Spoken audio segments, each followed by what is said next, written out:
In today's class, we'll be discussing on formation of PDE. How can we form a partial differential equation? So there are two methods we are going to consider in forming a PDE.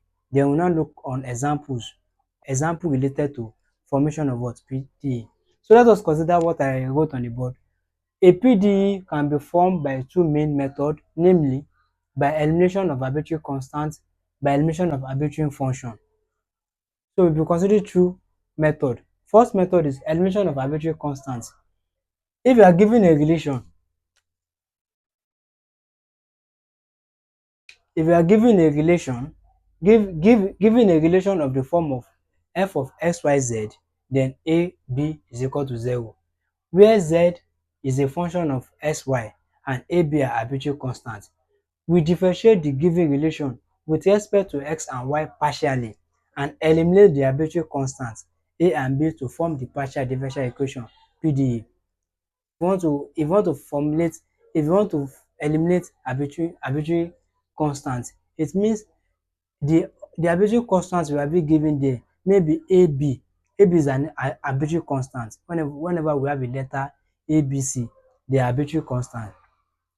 And they have been giving us that if you have a relation of form f of xyz AB, it means if our z is a function of f of xy and having AB, it means how many arbitrary constants do we have there? It is 2. It means we are going to differentiate it two times. That is, we are differentiating with partially with respect to x, 1, then partially with respect to y.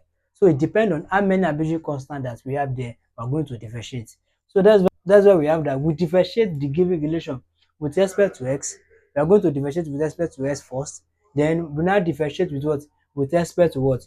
We differentiate partially with respect to y so that we can eliminate the arbitrary constants. We don't want any arbitrary constants in that relation. So it means for us to form a PDE by eliminating the arbitrary constant, we have to remove anything related to the arbitrary constant there. We don't want it there. So by doing that, it means we are going to differentiate with respect to x partially. There is the z, the x, if you have the function.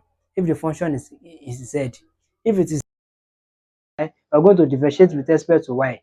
There is z over the y, which I said in our previous lesson that I'm going to replace, when I differentiate with respect to x, I'm going to replace it as what? P. When I'm differentiating with respect to y, I'm going to replace as what? As Q. So this, and also in case the number of arbitrary constants are more than the number of independent variables, we need appropriate numbers of partial derivative of second and higher order also. For instance, if you have an arbitrary constant ABC, you can see that the arbitrary constant that is there is 3. And it means we are only differentiating with respect to x and respect to y, where we explained here that if you have A and B. So but we have C, how are we going to eliminate that C? It means since we have C, we are going to take our partial differential to second order, that is to another degree. That is, we are going to what?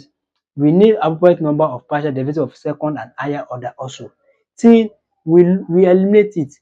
Suppose we have C in that arbitrary constant, we have it. We are going to differentiate again till we eliminate that C.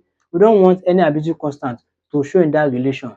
So that is what we are doing here. We are doing what? We are trying to eliminate the arbitrary constant so that we can form a PDE, partial differential equation, into second and higher order as well. So the second method is what? By elimination of what? The arbitrary function. Get to the elimination of arbitrary function. We are going to explain on how we are going to do the elimination of arbitrary function.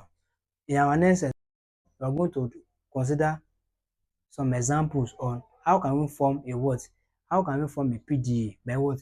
By elimination of arbitrary constants. I hope you find it interesting. Thanks for watching.